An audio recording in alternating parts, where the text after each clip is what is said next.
कौन लोग थे जो बाबा साहब भीमराव अंबेडकर का अपमान करने वाले थे? यहां पे भी डिप्टी सीएम से ब्रजेश पाठक जी कह रहे थे 1952 में बाबा साहब को इन्होंने चुनाव हरवाए। बाबा साहब की जो संसदीय सीट थी उसके एक बड़े भाग को जहां से वे चुनाव जीत सकते थे, हिंदू बाहुल्य क्षेत्र था, उसको काट करके पाकिस्तान की तरफ भेजने का, पाकिस्तान को दे दिया गया। इन्होंने यह भी साजिश कही किरकी कि बाद में बाबा साहब को 1952 का पहला चुनाव, आम चुनाव जब हुआ था, उसमें भी इन्होंने हराने का काम किया था। 78,000 से अधिक वोट गिनती से बाहर कर दिए गए थे, जिससे बाबा साहब चुनाव पराजित हुए। 1954 का उपचुनाव जब बाबा साहब फिर से संसद में जाने को तैयार हुए, तब भी इन्होंने बाबा साहब को संसद में जाने से रोकने के लिए उनके निजी सहायक को तोड़ करके, काजोलकर को तोड़ करके उन्हें उनके खिलाफ लड़ाया और स्वयं उस समय के प्रधानमंत्री पंडित नेहरू स्वयं बाबा साहब के खिलाफ प्रचार के लिए गए और उन्हें फिर से वहां परास्त करवाया। अंततः बाबा साहब के लिए पुणे की सीट हिंदू महासभा के एक सदस्य ने छोड़ी और फिर बाबा साहब फिर संसद में जा पाए। बहनों और भाइयों, ये कांग्रेस या समाजवादी पार्टी ये हमेशा देश तोड़क तत्वों के साथ खड़ी रही है। संविधान के प्रियम्बल में तक इन्होंने संशोधन कर दिया। अभी हम लोगों ने पिछले सत्र में प्रत्येक सदस्य को संविधान के मूल प्रति, जो 26 नवंबर 1949 को बाबा साहब ने संविधान का मसौदा तैयार करते समय संविधान सभा को सौंपा था, उस संविधान की मूल प्रति जिसमें बाबा साहब के हस्ताक्षर भी हैं, मसौदा समिति के अन्य सदस्यों के हस्ताक्षर हैं, वह प्रति हमने सभी माननीय सदस्यों को, विधानसभा और विधान परिषद के सभी सदस्यों को सौंपी थी, भेंट की थी। और इसलिए भेंट की थी कि हर सदस्य इस बात को समझ सके कि वास्तव में संविधान के मूल में क्या है, मूल यानी उसकी प्रस्तावना क्या है और प्रस्तावना में किस तरीके से इन्होंने छेड़छाड़ करके, प्रस्तावना का मतलब उस ग्रंथ की आत्मा के साथ ही इन्होंने खिलवाड़ करने का काम किया। और एक खिलवाड़ भी कांग्रेस ने किया। यानी पहले बाबा साहब को चुनाव हरवाया, बाबा साहब के स्वर्गवास होने पर, उनके महापरिनिर्वाण होने पर उन्हें दिल्ली में अंतिम संस्कार नहीं करने दिया गया, उनका स्मारक कांग्रेस ने नहीं बनने दिया। और बाद में 1976 में देश के संविधान में ही, उसकी प्रस्तावना में ही संशोधन करके ऐसे शब्द डाल दिए गए जिनके खिलाफ स्वयं बाबा साहब ने स्वयं भी तर्क दिए थे। बहनों और भाइयों, सही मायने में अगर आप देखेंगे तो बाबा साहब भीमराव अंबेडकर का वास्तविक सम्मान, उनके मूल्यों, उनके आदर्शों को सही प्रकार से सम्मानित करने का काम अगर किसी ने किया तो प्रधानमंत्री मोदी जी ने किया। बाबा साहब के पंच तीर्थ, उनकी जन्मभूमि मऊ मध्य प्रदेश, दिल्ली में रह करके जहां उन्होंने अपने सार्वजनिक जीवन के कामकाज को निपटाया और उनका महापरिनिर्वाण हुआ, वहां पर डॉक्टर अंबेडकर इंटरनेशनल सेंटर की स्थापना करने का काम, जहां उन्होंने उच्च शिक्षा अर्जित की थी इंग्लैंड के उस भवन को लेकर के, फिर वहां पे बाबा साहब का स्मारक और भारत से जाने वाले अनुसूचित जाति के युवकों के लिए विशेष स्कॉलरशिप देकर के उच्च शिक्षा अध्ययन के लिए विशेष व्यवस्था देना, बाबा साहब की दीक्षा भूमि नागपुर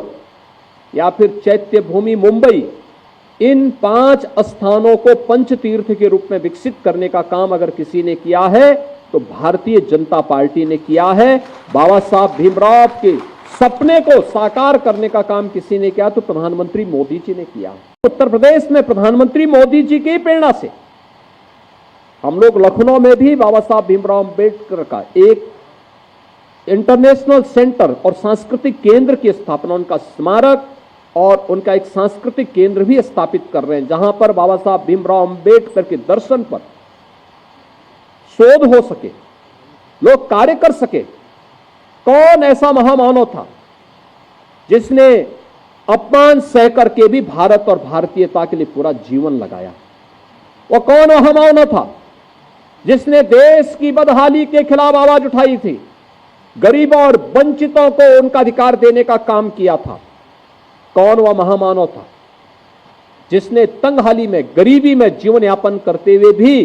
दुनिया की उच्चतम डिग्री, शिक्षा की उच्चतम डिग्री लेकर के भारत को आगे बढ़ने का काम किया था? याद करिए, पंडित जवाहरलाल नेहरू की कैबिनेट में वे उस समय के पूरी संविधान सभा की पूरी उनकी जो व्यवस्था थी और उसके उपरांत जो कैबिनेट बना देश की आजादी के तत्काल बाद, उसमें वे पहले ऐसे सदस्य थे जिन्होंने इकोनॉमिक्स की उच्चतम डिग्री ली थी और उसमें शोध भी किया था। और कैबिनेट की उस समिति में चाहे वह विदेश नीति पर, चाहे वह आर्थिक नीति पर या वित्त संबंधी अन्य महत्वपूर्ण मुद्दों पर चर्चा करने के लिए, उसमें किसी में भी कांग्रेस ने बाबा साहब भीमराव अंबेडकर को स्थान नहीं दिया था। ये कांग्रेस की वे चालें हैं जो वह लगातार करती रही है और आज भी वह उस साजिश का शिकार पूरे देश को बना रही है। तो वही कांग्रेस हो या समाजवादी पार्टी, टीएमसी हो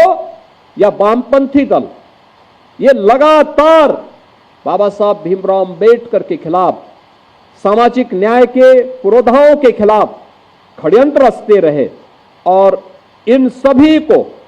यह समय है जब बाबा साहब भीमराव अंबेडकर की पावन जयंती के अवसर पर इन मुद्दों को लेकर के हम हर दलित बस्ती में, वंचित बस्ती में जाएं और वहां पर वास्तविक रूप से सभी तथ्य रखें। लोगों को ये भी बताएं कि आखिर आजादी के 70 वर्षों में आपके घर क्यों नहीं बन पाए थे, आपको जमीन का पट्टा क्यों नहीं हो पाया था, आपको पेंशन की सुविधा से और छात्रवृत्ति की सुविधा से क्यों वंचित किया गया था, आपको स्वास्थ्य सुविधा के लिए आयुष्मान भारत का कार्ड क्यों नहीं मिल पाया था, आपको राशन कार्ड की सुविधा से वंचित किसने रखा था, आप लोगों को वैवाहिक व्यवस्था के साथ जुड़ते हुए मुफ्त की सुविधा देने का जो आपका अधिकार था उससे किसने वंचित रखा था, आपको नौकरियों से किसने वंचित रखा था। और आप तो यह व्यवस्था बढ़ करके नारी वंदन अधिनियम तक पहुंच करके समाज के उन सभी वंचितों को जो अब तक इन सुविधाओं से वंचित थे, देश की संसद और विधानसभा में जाने तक का भी मार्ग प्रधानमंत्री मोदी जी ने प्रशस्त किया है। आप सभी अपने अपने जनपदों में जाकर के उन कार्यक्रमों का हिस्सा जरूर बने जो बाबा साहब भीमराव अंबेडकर की जयंती के अवसर पर कल आयोजित होने वाले हैं। और उन कार्यक्रमों के माध्यम से कल पुष्पांजलि के कार्यक्रम हो, वहां पे भाषण होने चाहिए, इन मुद्दों पे चर्चा होनी चाहिए। और फिर परसों से जनसंपर्क के कार्यक्रम जब भी पार्टी ने 15 से 25 के बीच में जो तैयार किए हैं, इन कार्यक्रमों के साथ हमें बृहद स्तर पर जुड़ करके, व्यापक जनसंपर्क के इस कार्यक्रम के साथ जुड़ करके, क्योंकि बहुत बार होता क्या है, जानकारी के अभाव में भी गुमराह लोग हो जाते हैं। जानकारी के अभाव में वंचितों को, गरीबों को उनकी योजनाओं का वास्तविक लाभ नहीं मिल पाता है। जब हम उन्हें बताएंगे कि आपके लिए ये सरकार की योजनाएं हैं, ये योजनाएं थी, इनका लाभ आप ऐसे ले सकते हैं, तो मुझे लगता है उसका बड़ा लाभ होगा। और मैं चाहूंगा कि हमें बाबा साहब अंबेडकर जी के उस महान व्यक्तित्व से प्रेरणा प्राप्त करते हुए प्रत्येक नागरिक को उसके साथ जोड़ने का कार्य करना चाहिए। और जो बाबा साहब ने कहा था कि मैं आदि भी और अंत भी मैं एक भारतीय के रूप में ही रहना चाहता हूं, उस भारतीय के रूप में प्रत्येक समाज के प्रत्येक तबके को जोड़ने का कार्य हम सबको करना है। इस विश्वास के साथ इस पूरी कार्यशाला के लिए मैं आप सबको अपनी शुभकामनाएं देता हूं। और मैं चाहूंगा कि हमें जो ब्रिजलाल जी ने पुस्तक लिखी है, बाबा साहब भीमराव अंबेडकर बनाम जोगेंद्रनाथ मंडल, उस पुस्तक को जरूर देखना चाहिए। ये स्वतंत्र भारत का वह दिग्दर्शन कराती है जो हर भारतीय की आंखों को खोलने वाला है। और बांग्लादेश और पाकिस्तान की वास्तविक सच्चाई को भी सामने रखने वाला है। जरूर हम इसको एक बार देखें।